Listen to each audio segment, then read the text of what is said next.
മാതാപിതാക്കളെ, സഹോദരന്മാർ, ക്രിസ്മസ് എന്ന് പറയുന്നത് ആഘോഷങ്ങളുടെ അതിലുപരി ഈ ലോകത്തിൽ, ഈ ഭൂമിയിൽ സ്നേഹം പിറന്ന മനോഹരമായ സുദിനം. സ്നേഹിക്കുവാൻ പഠിപ്പിച്ച നല്ല ദൈവം മനുഷ്യനായി ജന്മമെടുത്ത് മനുഷ്യരോടുകൂടെ നമ്മുടെ ഇടയിൽ ആയിരിക്കുന്ന സുന്ദര ദിനത്തിൻ്റെ മനോഹരമായ ഓർമ്മകൾ. എവിടെ ആഘോഷരാവുകൾ, മത്താപ്പ്, പൂത്തിരി, പ്രകാശമയമായ അന്തരീക്ഷങ്ങൾ, സന്തോഷം, അതാണ് മനുഷ്യൻ എപ്പോഴും ആഗ്രഹിക്കുന്നത്. ആ നല്ല ദൈവത്തിൻ്റെയും ആഗ്രഹം ഇത് തന്നെയായിരുന്നു.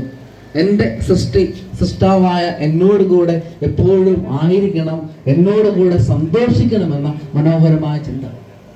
നമ്മുടെ കർത്താവിൻ്റെ വംശാവലിയിലൂടെ കടന്നു പോകുമ്പോൾ നമുക്ക് കാണാൻ സാധിക്കും 4 സ്ത്രീ കഥാപാത്രങ്ങൾ. സമൂഹത്തിൽ അടിച്ചമർത്തപ്പെട്ടവരെയും വേശ്യകളെയും ഒക്കെ സ്വീകരിക്കുന്ന, സ്നേഹിക്കുന്ന നല്ല ദൈവം നമ്മോട് പറഞ്ഞു വെക്കുന്നത്, സഹോദര സഹോദരി, നമ്മളെല്ലാവരെയും സ്നേഹിക്കുന്നവരായി തീരണം. മനോഹരമായ പുൽക്കൂട് നമ്മൾ കണ്ടു. ആ പുൽക്കൂട് പ്രത്യേകതയുണ്ട്, അതിന്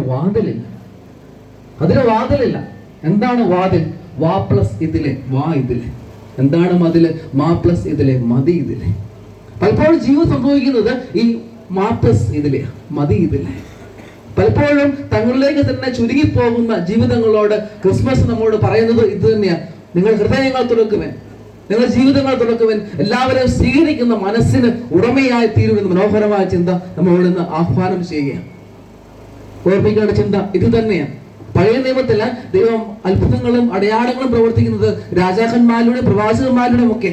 എന്നാൽ പുതിയ നിയമത്തിൽ കടന്നു വരുമ്പോൾ ഇതാ ദൈവം മനുഷ്യരൂപം സ്വീകരിച്ച് നമ്മുടെ ഇടയിൽ വസിക്കുന്നു. എല്ലാവരെയും സ്നേഹിക്കുന്ന മനോഹരമായ സുന്ദര ജീവിതങ്ങൾ നമുക്ക് പ്രദാനം ചെയ്യുന്നു. പക്ഷപ്പോഴും ആ സുന്ദര ജീവിതങ്ങളെ ഏറ്റെടുക്കുവാൻ നമുക്ക് സാധിക്കുന്നുണ്ടോ? കാണപ്പെടുന്ന നമ്മുടെ സഹോദരന്മാരിൽ ദൈവത്തിന്റെ മുഖം ദർശിക്കുവാൻ സാധിക്കുന്നുണ്ടോ? നമ്മുടെ ജീവിതത്തിലേക്ക്, ജീവിത സാഹചര്യങ്ങളിലേക്ക് നമുക്ക് അവരെ ഏറ്റെടുക്കാൻ സാധിക്കുന്നുണ്ടോ? നമ്മള് വെയിലുള്ള ഒരു ഉച്ച സമയത്ത് വഴിയിലൂടെ കടന്നു പോകുമ്പോൾ നമുക്ക് അതിഉഷ്ണമായ ഉഷ്ണമെടുക്കും, ചൂടെടുക്കും. നമ്മൾ വിയർത്ത്, പലപ്പോഴും നമ്മുടെ വിയർപ്പ് തുള്ളികൾ ഒഴുകും. എന്നാൽ വഴിയിൽ ഒരു മരം കാണുമ്പോൾ അതിന്റെ ചുവടിൽ നമ്മൾ അഭയം പ്രാപിക്കുമ്പോൾ ആ മരം നമുക്ക് ആശ്വാസം നൽകും, അത് നമുക്ക് സന്തോഷം നൽകും, അത് നമുക്ക് കുളിർമ നൽകും. പ്രിയ സഹോദരങ്ങളെ, മരത്തിന്റെ ചുവട്ടിൽ അഭയം പ്രാപിക്കുക എളുപ്പമാണ്. പക്ഷെ സ്വയം ഒരു മരമായി മാറുവാൻ സാധിക്കുന്നുണ്ട്. അവരുടെ വിഷമങ്ങളില്, വേദനകളില്, പ്രയാസങ്ങളില്, പ്രതിസന്ധികളില് അവരിന് ഒരു തുണയാകുവാൻ, അവരിന് ഒരു തണലാകുവാൻ സാധിക്കുന്നുണ്ട്. പലപ്പോഴും അവരുടെ തണലാകണമെങ്കിൽ നമ്മുടെ സമയം ചെലവഴിക്കേണ്ടി വരും, നമ്മുടെ സമ്പത്ത് ചെലവഴിക്കേണ്ടി വരും, നമ്മുടെ ചില ഇഷ്ടങ്ങൾ വേണ്ടിവെക്കേണ്ടി വരും. എന്നാൽ ഓർമ്മിക്കുക മനോഹരമായ ചിന്ത ഇത് തന്നെയാണ്. വചനം മാംസമായി നമ്മുടെ ഇടയിൽ വസിച്ചു.